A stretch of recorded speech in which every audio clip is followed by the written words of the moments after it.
so I'm gonna record you for a second. Everybody say what's up. What's up? What's up? Yeah. All right. Okay.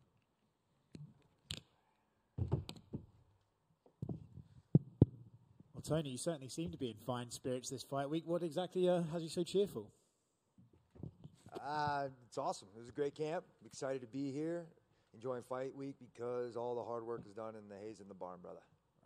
You know, when people see this matchup on paper, right, they kind of have some presumptions. They sort of think, oh, are the UFC trying to build Paddy off the name of Tony Ferguson? When you got Paddy's name across the desk, what did you think about it? I thought he was fat. I don't know if he was going to make weight. All jokes aside, I always have these hashtags, so coming after Paddy Cakes was pretty easy, especially when he started talking shit. Got the kid nervous, so I think it's a great matchup. Obviously, he's got a winning record. I got a losing record right now with that, but overall, I have a lot more fights and experience, and I'm going to cut this kid, man. You know, we see these prospects come and go in this sport, right? And some of them, you know, they hit the stage, you think, wow, this guy's real special. And other of them, they kind of stumble and maybe their skills don't match the hype. When you look at Paddy as a prospect, what do you think of him and his ability in the cage? He's a fighter, and he's in my way. I don't really have too many words for it. The seriousness comes out the closer we get to fight. He's worried about me blocking him on fucking Instagram, and I'm like, you're a little bitch. It's like, if you're going to talk fucking shit, man up and fucking keep your balls between your legs. Don't drop them like a little bitch. He actually said about that earlier today when he was here that you might be the sensitive one if you're the one blocking him on Instagram. I just didn't want to see his bullshit. I know he's all about the YouTube and all the other things, and he's got his fucking wigs in the crowd and everything. I'm not here to fucking have fun. I might have did that before, like, taking some chances, giving these fighters like an alley-oop to where they're at right now. But I'm not fucking around anymore. Like, I can point and prove that through my team. I don't have to show anybody anything. But after a session, when everybody's clapping, it's not because they're doing it to try to hype you up. Or when you're cracking pads and everybody's like, what the fuck? Like, holy shit, this is different kind of sound. And the other day, I had to tell somebody, shut the fuck up, because they were being really loud when I was doing my Brett Okamoto interview, and they came in the room and they said, well, you could be a little bit more nice. And I said, fuck you. I'm not here to be everybody's friend. I'm not here to give hugs to everybody. I'm not here to do that shit no more. I had, Chief Goggins, I got my other teammates, and I have my other trainers that really help center my shit. And if you're not my wife and my kids or my team, I'm going to say fuck off. I'm here until after the fight, and then you guys can be nice. I'll be nice. I saw Mr. Goggins in your corner. How has it been training with him? What did you make of the reaction to your training with him, and how excited are you to have him as part of your team? Shit. On the reality part, it was hard as fuck. One of the hardest things I've done in my life. I'm glad I did it. To be real, I didn't know what Chief was about. I really didn't. But I kept in really contact with him. I knew that I needed to do it. And I showed up, no questions asked. No bullshit. It was always, yes, sir, yes, coach. And it didn't matter what time it was or what we had to do. No questions. No, how many are we doing? No, how long are we going to go? No, whatever. I was saying to my team, it was like the only question I had was to the menu, looking at the menu to myself, was like, what can I eat to keep the food down? Because I was throwing everything up that week. And once that bullshit stopped, it didn't stop for a while, man. It was just the biggest mental fucking alley-oop that I've needed to get my shit together, and I'm very glad for it. And now it's very cool because yesterday we went to training at the compound and felt back at home.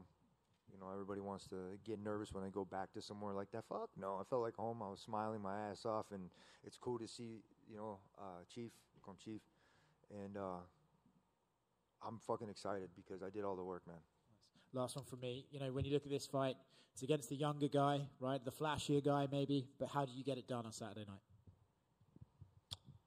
I'm going to hit him hard. I'm going to set the pace. I'm going to make his face a ketchup sandwich is what I tell my kid.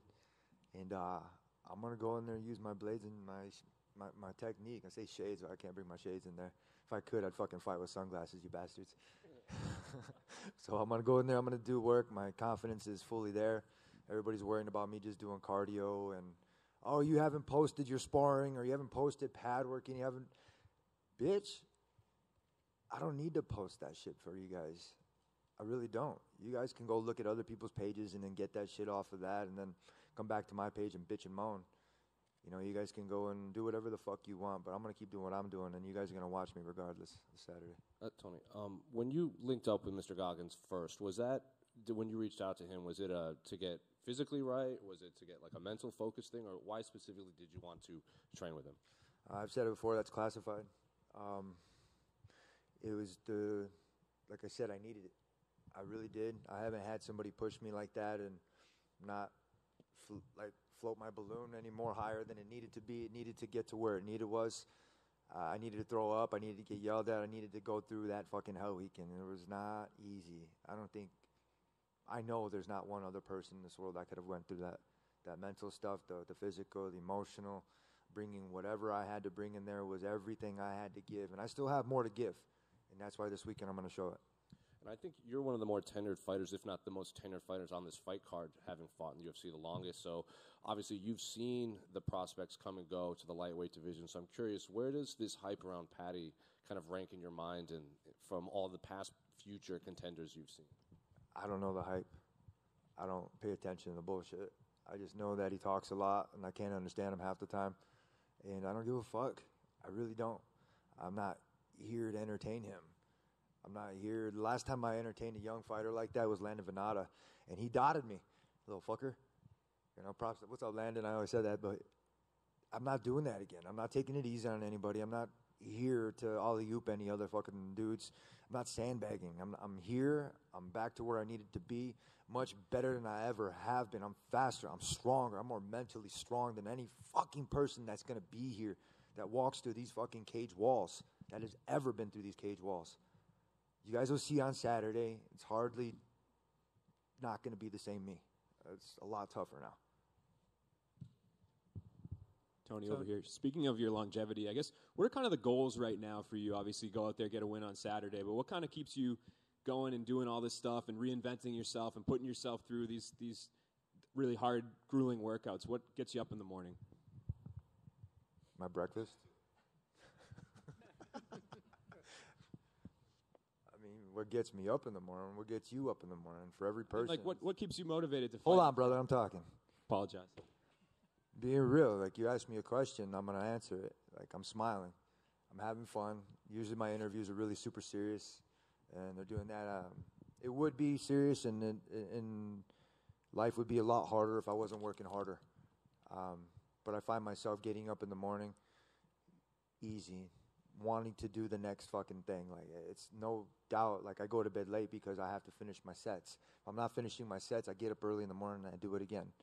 But I set these goals for myself, and I don't even think twice about it. I have to say, training with Chief, it really helped set the standard. I was doing that before, but then it was a lot easier when I got through Hell Week because it was just automatic now. It's where I needed to be. It was the military style where I needed to be, almost like when I was at Grand Valley State. You know, most of my coaches are military too, and I react very well with that. If I wasn't doing this, I'd be somewhere else. And waking up would be the exact same fucking thing, which is fucking seizing the day and that devil being like, holy shit, he's up again. And to put it in perspective for us, how do you feel this fight week compared? Like, are you just totally refreshed, rejuvenated, physically, mentally, just firing on all cylinders? Like, if you were to place yourself back to that last fight week compared to now? I'm really not even thinking about it. I mean, it wasn't really me. I'm going to be real. It was me, obviously, but it wasn't the whole thing of me. It's just always been trying to find that happiness in training, trying to find that happiness wherever it is, you know, finding my smile. My wife, I'll say it again, I get tired of my own fucking stories. She sent me a text, and it hit home, where she said, you're not smiling anymore in practice. I don't see you smiling in practice. I don't see you smiling at your fights. I don't see you having fun anymore. But it wasn't, are you sure you want to do this, like how everybody is, or you're washed up, you know, you need to retire? And because she knows, she's seen me train my ass off, and she's seen me bloody these fucking dudes up before my kids have ever been born. And she's been through a lot, like watching me train, and she knows. Even my parents don't know. She knows. And she sent me that fucking text, and I tell everybody, it's funny as fuck. I couldn't say anything back because I actually read it and I cared about it because I was like, if somebody would tell me something, I'd be like, fuck off. I'd be like, you don't know shit. You know, like, the fuck you, why are you telling me this shit? And she sent it to me, and I was trying to text back, trying to think of what I could say back, and then I said, fuck, delete it. I write another thing, and I was like, damn it. I fucking wrote back again. I was like, fuck! She's right. And I got pissed. Not at anybody else. I got pissed at myself. And it was the one thing that I needed to hear, to read. And I was getting myself back, but no, it was a fucking fire starter that I needed to fucking have to get to where I needed to fucking go. And I started asking for help. Outside of my box. Getting outside of my own fucking self to get myself to where I fucking needed to go. Because I had a team. I had a 12-fight win streak, and the pandemic fucking hit. It took a fucking full pandemic for me to lose. I scared the fuck out of those internationals. They didn't want to fucking be in that ring with me. Mom said to them, don't come back if you lose. That dude is not going to get out of the cage. I don't even fucking say his name anymore. I'm not going to give him that fucking gratitude to fucking say shit. You know who I'm talking about. But it took a full fucking pandemic for me to lose because I wanted to fucking go out there and show how tough I was. I wanted to get hit by Gaethje. I wanted to feel that pain. I wanted to feel something real because all of that shit didn't feel fucking real. It was all fake. It was the craziest time. But you know what? I wanted to go out there and show how tough we were, and I wanted to show like a brotherhood. And that's how much I fucking hated it because I was being nice.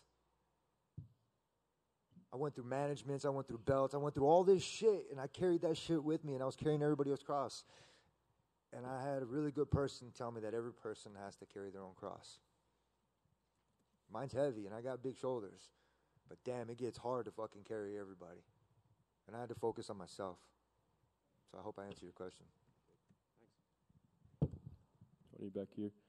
12 years ago, you became the Ultimate Fighter on season 13 of the show. Fast forward to 2023, you're one of the biggest stars in the promotion. What has been your biggest takeaway from your career up until this point?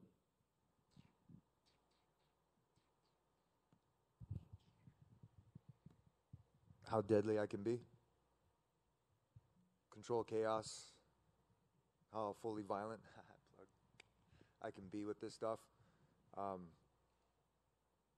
It takes a lot for me to be able to kind of like explode and kind of do that shit, especially like when people are rude. Giving people their space and then being able to do this, but honing in on what the fuck I have to do. Like I said, I had somebody explain to me, Chief, a lot of things, and set some prerogatives in right in place where I had to focus on what I was doing for here. I want to go back to school. I have a business. I want to do all these things. I want to go back to school, be a doctor. And I have all this, you know. Everybody was kind of bullshitting. Like, you're going to go back to school? Yeah, I went to HBS. It was cool. But I'm trying to do all this shit, and I'm not putting everything in fighting. I wasn't putting whole heart and soul and everything into it because this is dangerous. But I'm a dangerous motherfucker. And I had to open my eyes to how much damage I can do to these dudes. And look at that picture where I'm smiling with my fang fucking mouthpiece. And you got from Cowboy to Pettis and everybody in between that are looking like they got hit worse than a fucking car. They look like they fell off a fucking plane. These dudes were damaged and they changed their fucking life. And that's what I do. And then all of a sudden, I allowed people to want to get in that ring, that cage. And when I started seeing that, I started to accept it.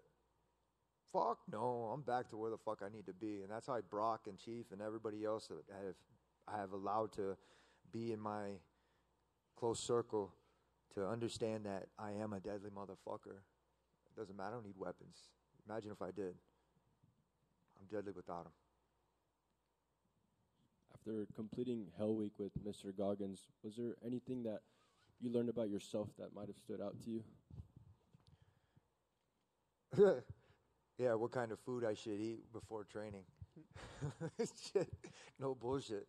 It was the hardest fucking thing I've been through, and I'm glad, like, I'm telling you, like, mentally it was the coolest shit because nobody can break me, and I knew I had to go in there, not with that attitude, but damn, dude, coach, sir, chief, he damn near broke me. And I didn't know he was testing me. I didn't know what the fuck was going on because we went through a lot. And I remember the first day we went through like maybe an hour of workout. And I thought we were done. Fuck no. We had 2 more hours left. And I was like, holy shit, this is real. But it had not one time or thought to stop, leave, do whatever. Fuck no. Run to the bathroom, come right back, and then try to get my reps back up to where I missed to make up the time like during that time. And then it became that the people that were around him working with us or working, they would hand me these puke bags, the little blue ones. It was the, fuck, I can't run to the bathroom and fucking catch my breath. Fuck no, it was like, it was the realest fucking thing, and it was what I needed to fucking do this, because those little puke bags, I used to have those for my kid when we were riding the car, and I'm like, man, I would get so annoying, because like, what the fuck are these? And now I'm using them. I'm like, that's the most humbling shit that it was. So it was a crazy experience. I'm very grateful. Thank you, sir, for allowing me to be able to go in the compound and be able to do what we needed to do. Like everybody else, fuck you. Being real, like everybody thinks it's easy. Everybody on Instagram, they can fucking say whatever the fuck they want. They want to train with them, and it's an experience. It's a life-changing shit. I haven't even read Sir's book because I have him right here. Like, it's different. Like, everybody else, you don't like it, fuck off. Go somewhere else. Thank you, Tony. Hey, Tony, right here. Speaking of Chief, as going through your training and everything like that, he's very well known for some of the quotes from "They don't know me, son" to "Who gonna carry the logs," and also talking to John Jones of, you know, where his world ends, yours begins. For you, is there any quote from him that he was telling you through time and time again that resonates now? 960. No hands. Commands. I didn't know that he worked with John Jones. I didn't know his quotes. I didn't know anything. I knew that he was a tough son of a gun, in that it's all about respect. And I got home. I think you know what? I've always been able to cut and edit on my Instagrams. I've always been able to do that. First time ever, I wasn't able to do that. It was like 10:30, I think it was, and I'm trying to get like the first video out on Monday. I couldn't fucking do it. I was doing the doze, falling asleep as I'm doing this, and I said, fuck it. I put my phone down and I went to bed. I'd never do that. Never fucking do that. I was spent. And I didn't know this till after. So it was like, she was like, he's done. He's done. They were planning the rest of their week. And then the next morning, I got life. He comes in. Ready, Tony? Yes, sir. Let's go. Got ready. Did everything we had to do, and then we got back out on the field and did it. I also want to ask, too, off of that visceral reaction. Oh, wait. One more thing. Hold on. Wait, I'm not going to say hold on, brother. But then it was the funniest shit, because every time I would go to sleep, I would wake up like super fast. Like it was just like thinking like, you know, I was still training. And I get home, and my wife was like, last night you woke up like really fast and you said something. And I was blurting out numbers. And these are the commands and numbers that we had to do when we were doing like bike. Like one of my training partners did only, how many minutes did he do? 3 minutes. I don't know, how many minutes did I do on the bike? And he was done. I won't say names, man, but it was like the craziest shit. So I remember sleeping, and I punched the air like, 60! Where am I at? Like, and that's real. That was crazy, but yeah. Perfect. That answered that question. And then with that being said, through this training process, how has it not only helped you, obviously it's helped you as a fighter, but how has it helped you as a man, as a father, as a husband? It brought me home. Brought me home where I needed to be. That's pretty much it. And then last thing for me, looking forward towards this fight, Paddy had talked when he was up here saying that he's watched you as a kid when he was like around 15. For you, I know there's some beef and everything like that, but do you take that as a compliment? Do you take that as disrespect? How do you gauge that quote there? I don't give a fuck what he says. If somebody else would have said it, I'd be like, that's cool, man. But no, fuck him. I don't give a fuck, dude. You had your chance to be nice and do this shit, and I'm fucking glad that you know you had a change of heart. You listened to everybody else, and I'm washed up. That means I'm cleaned up, feel fresh. So this little fucker is gonna get his hands full on fucking Saturday. So he's gonna have a taste of real shit. Good luck Saturday. Tony, right over here. Tony, I think the fans, you might have to them one of the best walkouts with your music and everything. Where did you first find that song, and just what has stuck with it for you to always have it for your walkouts? Old school family barbecues in the 805. Friends, family, awesome. Just the smell, the aura, the good vibes, the smiles. And I was in Michigan. I always missed that. It was like the one thing that I missed the most was being around that. And then just family was always playing old school music, just funk.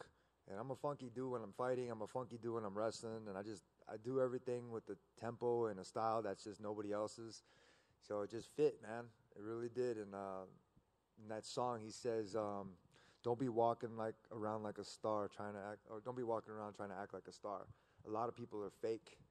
They want to act like they know everything because a lot of people are looking at them and they want to be a completely different person. Fuck no, I'm the same fucking asshole everywhere. So I would just fit in right, and I love it. And I like to dance too, and it's got a funky beat, so yeah. You are the UFC's expert at this. In your opinion, what does it take to be a sunglasses guy? Can't answer that, man. When I first started, it's always been sunglasses. Even before then, when I was little, it was always going to the mall, buying the $20 sunglasses, wearing them everywhere, doing my thing with my aviators, wearing wingtip shoes since I was little. My mom dressed me up that way because it was different. I was one of the only Mexicans in the town, and it was being sharp, always being sharp. My mom always dressed me that way, and it was always brown and black suede shoes, collar shirts, school, collar shirts, tie on game day. And when I came to the UFC, nobody was wearing suits. Nobody was wearing suits. Right over here in the Tough Ultimate Fighting Center, where it used to be, I showed up with suits, and that's how it was, not suits, but it was a shirt and tie, because that's game day, dude. Any other fucking righteous mindset where you have it, you have game day, where you listen to the national anthem, you go and you do your stuff, but even before then, it's a different kind of representation. And I played sports for 30-some years, 35 years? 35 years, straight. There's not one other fucking athlete that's been competing that long. I guarantee it. I'm still doing this shit, and I'm still at the top of my prime. So there's been a lot of trends that I've seen. I used to get mad when people would do it and I would stop. But fuck no, I've been doing this shit for a long time, so I don't know. If somebody wants to pick up the shades, you see everybody wearing shades now, right? Absolutely everybody be in shades. That's cool. Keep it up. And then my final question, as a teammate, what's it been like to see your guys like Tommy Aaron and Callum Walsh go out there, perform, win belts and everything else? They're not teammates. They're my students. And I take a lot of pride in that. I handpick who I want to train, only because only a certain amount of people besides my kids deserve to have that. If they've worked hard enough, if they've been through a hard time, if whatever it is, and I can hear the bag and I can understand that they understand that it's mutual respect, that they have to show up. And, with Caleb, UFC came up to me, this guy right here, and he asked me if the kid's real. The same thing with the promotion. And it's always about giving an alley-oop to people that really can't see it and that they need it. And I told him straight up, I was like, don't fuck with him, because his family trusts me, and they've taken care of him, and they've done right because he's a good kid. That's Caleb. And they've understood that he knows what he's doing, but he has to be around good people. And the vibe that they give to him and the vibe that they give to the promotion is exactly what they needed. I did my job. But he still looks to me as like a mentor, and it's cool as shit. And he'll always be that way to me. And, he's got his girlfriend, he's doing his own thing, and it's cool as shit, man, to see him where he's at. And then Tommy's got twins. He's got his belt. And it's the same thing. And I used to see him not get beat up, but like he would be world champions training partners. Like Anderson Silva, Yoda Machida, and a lot of these guys, but he never got a shot. And I told him, I was like, I have my academy. I was like, show up. And he showed up, tried to break him that one time. I saw that he wasn't, and then it wasn't anymore. It wasn't like that anymore. I wasn't even trying to break these guys. It was cool as shit because they were keeping me where I needed to go, especially with runs, which was really cool. They never asked any questions. And I'm going to be real.